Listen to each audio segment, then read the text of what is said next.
Let's go to, in the Old Testament, if you didn't bring a Bible, there's Bibles laying all around you. 1 Samuel number 22. For the benefit of our new folks, we are studying the life of David in the Old Testament, the life of David. And it is more than anything a study in Christian living.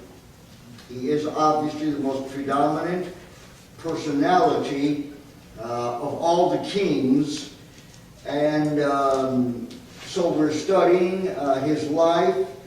Last week we did chapter 22, verse 1 and 2. David therefore departed thence and escaped to the cave of Adullam. And when his brethren and all his father's house heard it, they went down thither to him.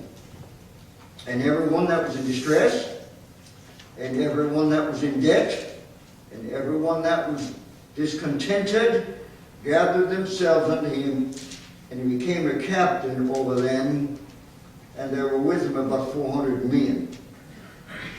When we went through chapter 20 and 21, it was the low point of his life, and he made a lot of mistakes. He had a lapse of faith.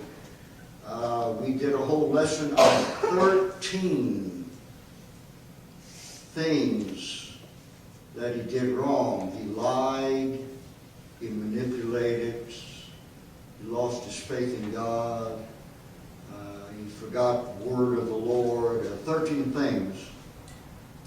And finally he ended up in a cave, initially all alone, and that's finally where the Lord nudged him and got his attention. And Psalms 57, we've read that and studied it. Psalms 114, we had 142, excuse me. We looked at that, and it was David's beginning of his journey back to the Lord. And he gathers, first of all, his mom and dad come to him. And of course, a cave wasn't a very good place for mom and dad. David was the youngest, so it's reasonable to assume by now these parents were senior citizens. The Philistines, the enemies of Israel, were warring with Saul and Israel, and they had set up a camp at Bethlehem, David's home. So the parents could no longer live at home because Bethlehem had been besieged by the Philistines. So they find out, the Bible doesn't tell us how, but they find out where David is and they go join him. You'll see in a little bit when we read on what he does about that. And it's a good thing. It's something that all of us, if we still have parents alive, we need to remember. And then, while he was in the cave, initially there were up to 400 men. Now, that would include their families, you understand? These who were not being cared for either by the religious leaders of the day, or spiritually, or by Saul physically. Saul, who came from another tribe, pretty much put only his people in authority and ignored everybody else. And so these people, you see, were in distress and in debt and discontented. You know, what put the man that's going to be our next president, what put him into office, basically, regardless of what the news media said, we finally had enough people in America say, enough already. Even if it's wrong, we're going to make a change. Right. So you can kind of relate to the situation here. These were people who just absolutely, their lives was a wreck. And so they joined David. Well, eventually that grew to 600. And by the way, those were his inner circle after he came to the kingdom. So now We're going to walk through to verse 23, and there are 3 or 4 major things I want to point out to you by way of practical application for our Christian lives. And so let's begin in verse number 23. And David went thence to Mizpah of Moab. That would be the Moabites. A neighboring tribe, a neighboring country. And he said unto the king of Moab, Let my father and my mother, I pray thee, come forth and be with you till I know what God will do for me. Now, you know, when you read this, it just looks like, well, he just picked somebody and went over there, and nothing could be farther from the truth. Until you go back to the book before Samuel, and what is it? It's the book of Ruth. David had Moabite blood in him. His great-grandmother was Ruth, the Moabitess. And you know the story in Ruth. Naomi and her husband and 2 sons, because of a famine in Israel, moved to the country of Moab. There the 2 boys grew up and married Moabite women. Ruth was one of them. The other one was Orpah. And all the men died. Ruth, Orpah, and Naomi is all that was left. And so Naomi said, let's go home. I'm hearing there is, that the famine is over. And so Ruth said, I am not leaving you. I am going with you. Where you go, I'll go. Your God will be my God. Orpah said, though, I'm going home. Though she loved Naomi, she went home. Seems like the most innocent turn of events. Only God would know to make such preparation, to know that 100 years later, his man David would need to provide for his aged parents. The verse that I'm thinking of is Romans 8:28. All things work together for good to them that love God, to them are the called according to his purpose. You know, we may move here and let's do here, or let's go to the promised land, or let's move here, or let's move there. But behind the human instrumentality is the hand of God, orchestrating and leading. And something may be coming down the road that we know nothing about, that God 50 years ago already made preparation for it. And we don't ever know it. That's how God operates. That's how God operates. See, David was here in this cave, and his aged parents came in, and what a difficult situation, and no place for old people. 100 years ago, God already had already taken care of it. And folks, that's what God works in our lives. As we live our life, we kind of see the normal ebb and flow, the good times, the bad times, the money times, the broke times, the well times, the sick times, and we just take it all as a matter of course. But behind the scene is God orchestrating the lives of believers. It's not for David. It's for all of us. And he brought them before the king of Moab, and they dwelt with him all the while that David was in the hold. And the prophet Gad said unto David, Abide not in the hold, depart, get thee into the land of Judah. Then David departed and came into the forest of Harod. In this difficult time, God met 2 critical needs in David's life to prepare him for his future reign. By now, Samuel, who was still alive but was a very old man and no longer able to go and preach, God raised up another prophet. By the way, when one man dies, God always has another. The work always goes on. Men come, men go, men are here a while, they're gone, they die. God always has another man. The work always goes on. And so God brought a new prophet into David's life, Gad. And later on at the end of the chapter, God will bring a priest into David's life. And at that low end, God provided for David a prophet, or you and I today would call him a preacher, and a priest. A preacher and a prayer warrior. And God does that in our lives, folks. When we go through the valley, when we go through difficult times, God will have His people there to nurture us. Unless, of course, we just completely run away from God and run away from the church and run away from the Bible, you know. But all things being equal, God will have someone there in the hour of our deepest need to help us. So here comes Gad, and Gad basically from God says, David, you need to go back to Judea. Remember, he fled to a foreign land. He fled to the land of the enemy. And he kind of came back to the border in a cave. But Gad comes and says, you need to come back to Judah. Isn't it amazing how sometimes we go somewhere and God's always got us on the screen, folks.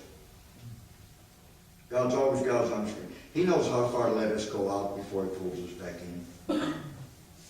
And so David departed and came into the forest of Horesh. Now, that's only about 20 miles from Bethlehem. David, by now, had regained his faith. And Saul and his whole army was out to kill him. But he obeyed God's servant and went back where he needed to be. Let me tell you something. You're better off in the middle of a fight with God than away from the fight without God. Amen? Would you all agree with that? And so David obeyed and went back. When Saul heard that David was discovered, in other words, he was back, and the men that were with him, now Saul abode in Gibeah under a tree in Ramah, having a spear in his hand, and all his servants were standing about him. I got to tell you, only in the last few weeks have I finally found some material that explained this verse. I have wondered about this strange verse a whole lot. Here is a king with an army, and it sounds like he's just lodging under a tree with a spear next to him. That's not what this is. First of all, the tree he was under is called a tamarisk tree. The best way I can describe a tamarisk tree to you is the Indians in the Northwest would take a tree and make what you and I used to call a totem pole out of it. You know what I'm talking about? And of course, that's what they worshiped. That was a symbol of demonism, and that's what they worshiped. Saul had been forsaken by the prophet, and Saul had been forsaken by the priests because they were all scared of him. Listen, when you leave God, you don't stay in a vacuum. When the light goes out, what comes? Darkness. When truth is left, what comes in? False. And so now Saul had gone to worshiping of idols.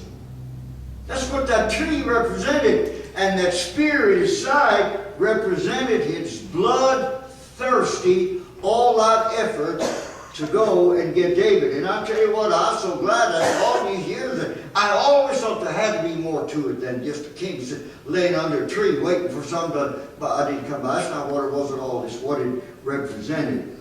And Saul said unto his servants that stood by him, Hear now, ye Benjamites, will the son of Jesse give every one of you fields and vineyards, and make all of you captains of thousands, captains of hundreds? In other words, you're my tribe. Look what I've done for you. Do you think David, who's not from this tribe, is going to be that good to you? It's called leadership by intimidation, and by the way, it doesn't work. Verse 8. That all of you have conspired against me. Well, notice the personal pronouns now. That all of you have conspired against me. By the way, that's not true. And there's none that shows me that my son hath made a league with the son of Jesse. And there's none that is sorry for me, or shows unto me that my son hath stirred up my servant against me to lie in wait as of this day. It's not about a pity party. If you count that 8 times, me and my and me. You get your eyes off the Lord, folks, and when you behave in such a manner that the Spirit of God leads you, you're in trouble. I mean, there's only one way you can go, and that's down. 9, then answered Doeg. Now I've got to stop there, Doeg. Remember when David was on the run of that list of 13 things that he did wrong? One of them was he went to the high priest, to the city of the high priest, Nob, which was just about 20 miles away, and he got bread, and he got Goliath's sword, which was a dumb thing to do. The sword couldn't even save Goliath. How much more was it going to save David? He went from faith in God to a sword, and that was all part of the downward spiral of a good man that temporarily had this lapse of faith. But remember, he lied to the high priest. He wasn't on an errand for the king. He's running from the king. But Doeg was the chief herdsman over the men that kept all of Saul's herds. And so now, and of course he overheard and saw what was going on between the high priest and David. So now Doeg the Edomite, which was set over the servants of Saul, and said, I saw the son of Jesse coming to Nob, to Ahimelech, the son of Ahitub. Now see, so far he's telling the truth. And he inquired of the Lord for him. That's a lie. He didn't do any such thing. You go back to chapter 19 and read the story. David never asked the priest for spiritual counsel, and the priest never offered any. David went for bread and for a sword. So Doeg, the Edomite, is lying. And he gave him victuals, bread, well, that's the truth. And he gave him a sword of Goliath to the Philistines. That's the truth. There's a lesson there for us. Look, if you're going to talk about somebody, tell the truth.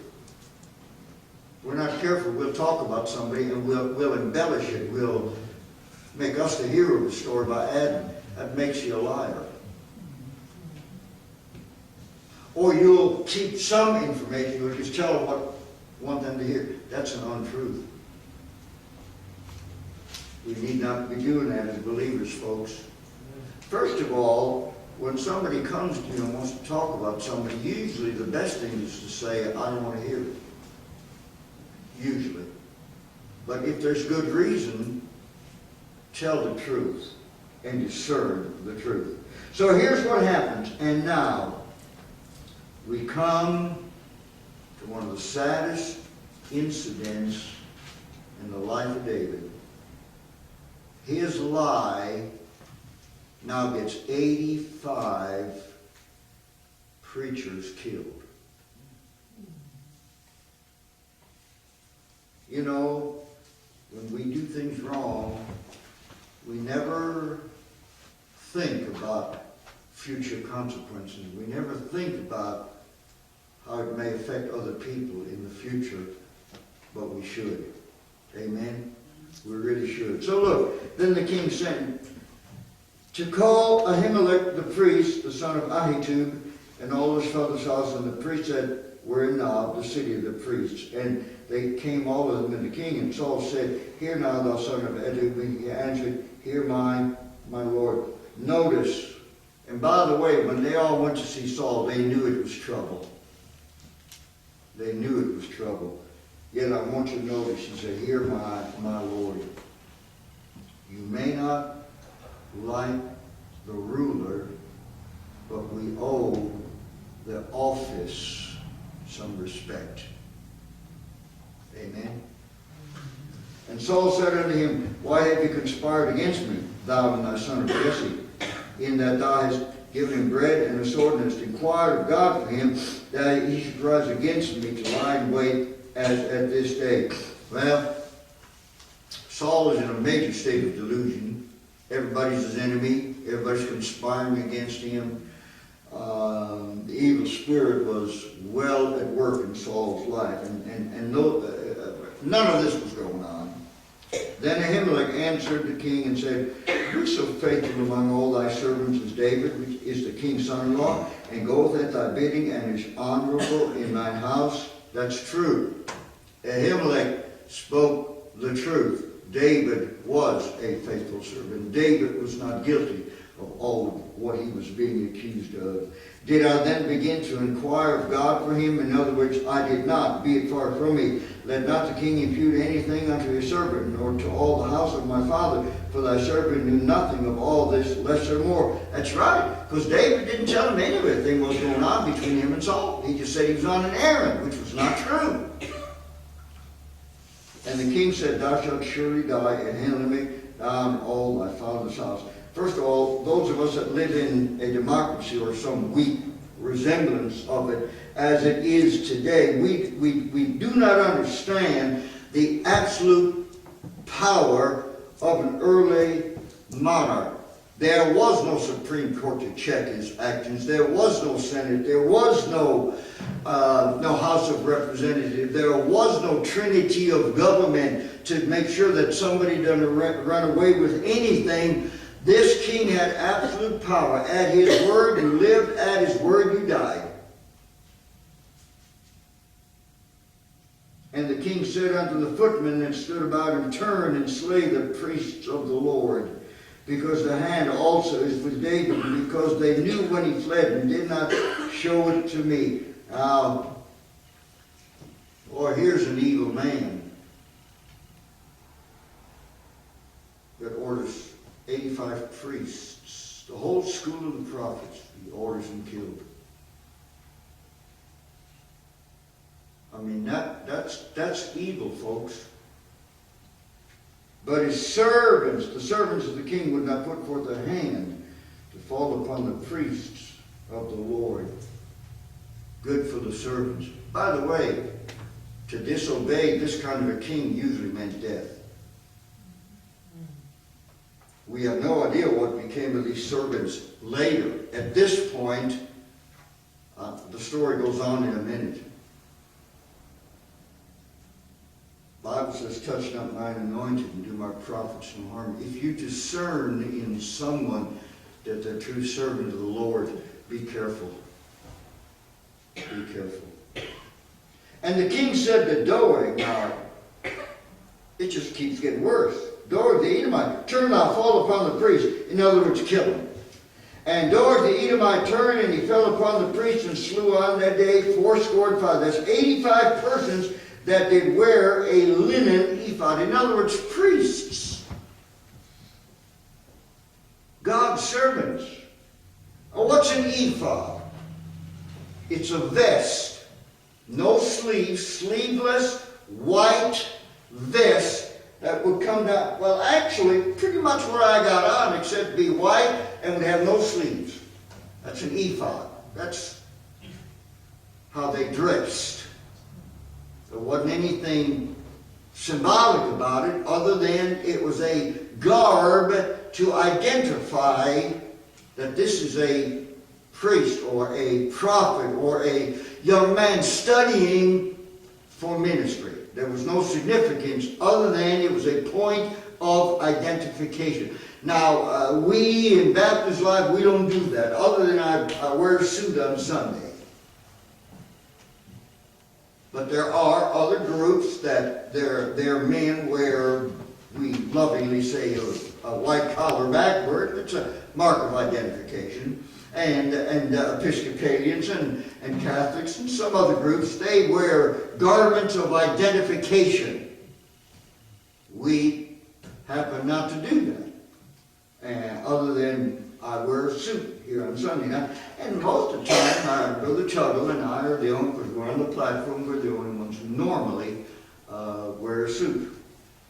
But that's what an ephod is. And Nob, that would be the city of the priest, smote he with the edge of the sword, both men, women, children, and sucklings, and oxen, and asses, and sheep, with the edge of the sword. One line. Got 85 priests killed. You know, I don't have the vocabulary to enter deeply enough into the travesty of this. And as if that weren't enough, then he went out to that town and killed every man, woman, every woman and child in that. Didn't just kill the priests, kill the families. And then all the animals. And then destroyed the city. One lie. Oh, well, it's just a white lie. Nobody thinks anything about it. No. You know, there's a reason in the book of Revelation, there's a verse that says, no liar shall have a part in the kingdom of God. Boy, if everybody ought to be truthful, but if anybody ought to be more truthful than anybody else, it ought to be God's people. And one of the sons of Ahimelech, the son of Ahitub, named Abiathar, escaped.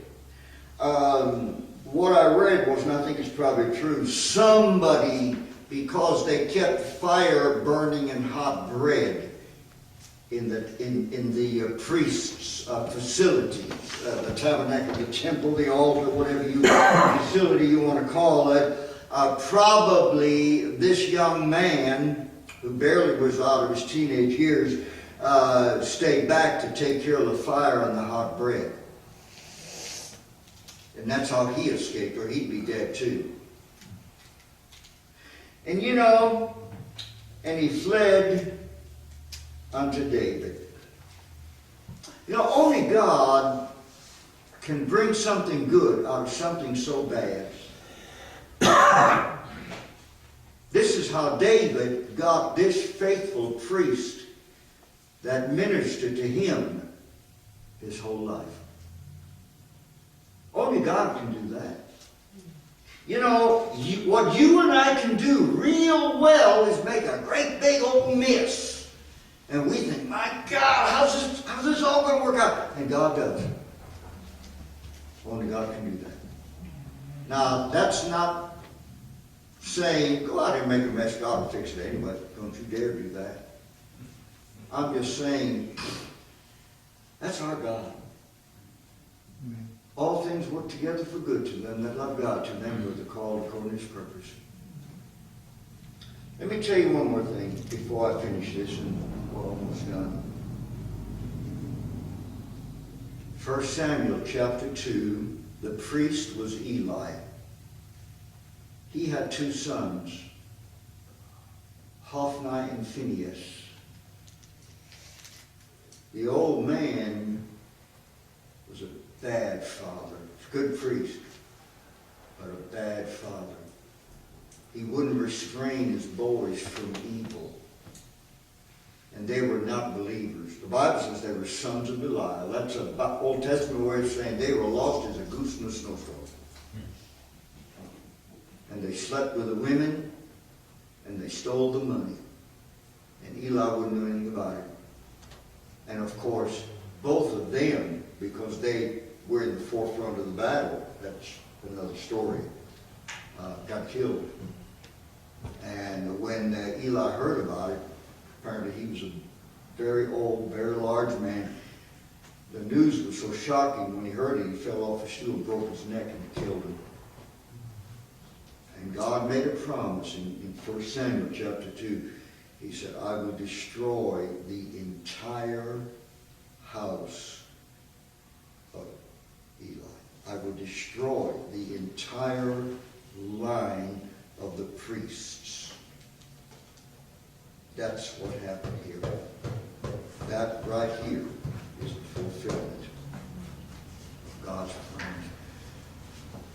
Our folks, as believers, our lives cast a long shadow. For good or for evil.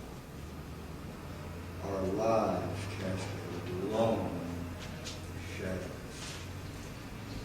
Let's be careful. Let's finish this up. Now Abiathar showed David the Saul had slain the Lord's priest, and David said unto Abiathar, I knew it that day when Doeg the Edomite was there. Yeah, he should have known that he would surely tell Saul, I've occasioned the death of all the persons of thy father's house. David confesses. his sin. But then I want you, and you remember, in many areas of David's life, especially after he gets to be king, remember he is a type of the Lord Jesus Christ. And so this terrible chapter ends with a beautiful note. Verse 23, abide thou with me, fear not, for he that seeketh my life seeketh thy life, but with me thou shalt be in safeguard. Now, here is typology, here is prophecy of the future coming of the great-grandson of David, the Lord Jesus Christ, the Messiah. Abide thou with me, fear not. Folks, wherever your life takes you, you stay close to God, and you won't have anything to fear. For he that seeketh my life seeketh thy life. Remember, who was it? Saul. What is Saul here? A type of Satan, who walks about as a roaring lion, seeking whom he may devour. But when you stay close to the Lord, you're safe. And then with me thou shalt be in safeguard. Very tragic story. True story. Very tragic consequence of some of David's misdeeds, and yet fulfillment of prophecy. Yet in it you clearly see the divine hand of God fulfilling promises, fulfilling prophecies, guiding his own servant David back on the right way. And folks, God does that in our life. I will instruct thee and teach thee in the way which thou shalt go. I will guide thee with mine eye. Psalms 32:8. Now, I'm not going to do it. It's 10 till. We need to stop. When you get home tonight, make yourself a little mental note. Psalms 52. David wrote it at this time. Psalms 52. Make a mental note. When you go home tonight in the morning, read it. It's what David learned spiritually out of this experience and how the Lord taught him. Psalms 52. All right. Amen.